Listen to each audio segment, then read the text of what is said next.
After years of drama surrounding the ownership of Taylor Swift's music catalog, the Midnights and Tortured Poets Department superstar made a surprise announcement to her fans who have been closely tracking the turmoil.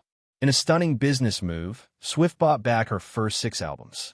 Posting a photo of herself surrounded by the vinyl editions of these titles, she wrote, "You belong with me." She then published a lengthy letter to her official website in which she stated, "All the music I've ever made now belongs to me. To say this is my greatest dream come true is actually being pretty reserved about it," Swift writes in the letter. "To my fans, you know how important this has been to me. So much so that I meticulously re-recorded and released 4 of my albums, calling them Taylor's version. The passionate support you showed those albums and the success story you turned the Eras tour into is why I was able to buy back my music. I can't thank you enough for helping to reunite me with this art that I have dedicated my life to, but have never owned until now." She continued, "All I've ever wanted was the opportunity to work hard enough to be able to one day purchase my music outright with no strings attached, no partnership, with full autonomy. I will be forever grateful to everyone at Shamrock Capital for being the first people to ever offer this to me. The way they've handled every interaction we've had has been honest, fair, and respectful. This was a business deal to them, but I really felt like they saw it for what it was to me, my memories and my sweat and my handwriting and my decades of dreams. I'm endlessly thankful. My first tattoo might just be a huge shamrock in the middle of my forehead. But wait, what about the Taylor's version of Reputation?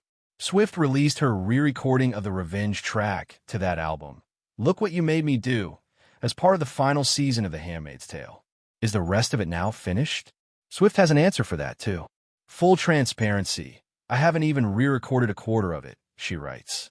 "The Reputation album was so specific to that time in my life, and I kept hitting a stopping point when I tried to remake it. All that defiance, that longing to be understood while feeling purposely misunderstood, that desperate hope, that shame-born snarl and mischief. To be perfectly honest, it's the one album in those first 6 that I thought couldn't be improved upon by redoing it. Not the music or photos or videos. So I kept putting it off." She confirms, "There will be a time, if you're into the idea, for the unreleased vault tracks from that album to hatch. I've already completely re-recorded my entire debut album, and I really love how it sounds now. Those 2 albums can still have their moments to re-emerge when the time is right, if that would be something you guys would be excited about. But if it happens, it won't be from a place of sadness and longing for what I wish I could have. It will just be a celebration now." It's been a tremendously long journey for Swift.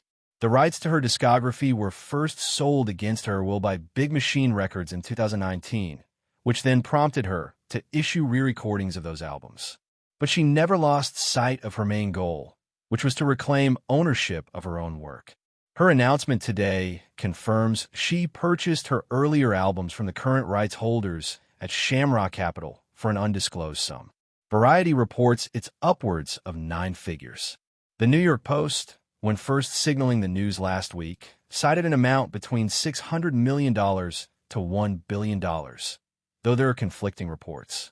The Post also reported that Scooter Braun, who became a controversial figure over his purchase of Swift's masters, encouraged the sale of the music library back to the musician. There's documented proof, by way of verified emails, confirming Taylor Swift was offered the opportunity to buy back her masters prior to Shamrock Capital's acquisition. A source, who prefers to remain anonymous, tells Entertainment Weekly. This has been reported on at length over the last several years.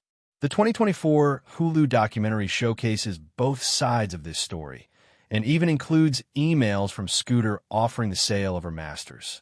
However, another source close to the contract negotiations tells Entertainment Weekly that is not the case. Contrary to a previous false report, there was no outside party who encouraged this sale, the source says. All rightful credit for this opportunity should go to the partners at Shamrock Capital and Taylor's Nashville-based management team only. Taylor now owns all of her music, and this moment finally happened in spite of Scooter Braun, not because of him. EW reached out to representatives for Swift for comment. A rep for Braun passed along this quote from him: "I am happy for her. I'm extremely heartened by the conversations this saga has reignited within my industry among artists and fans." Swift concludes her letter. "Every time a new artist tells me they negotiated to own their master recordings in the record contract, because of this fight, I'm reminded of how important it was for all of this to happen. Thank you for being curious about something that used to be thought of as too industry-centric for broad discussion. You'll never know how much it means to me that you cared. Every single bit of it counted, and ended us up here. Thanks to you and your goodwill, teamwork, and encouragement, the best things that have ever been mine finally actually are." Read Swift's full letter on her website.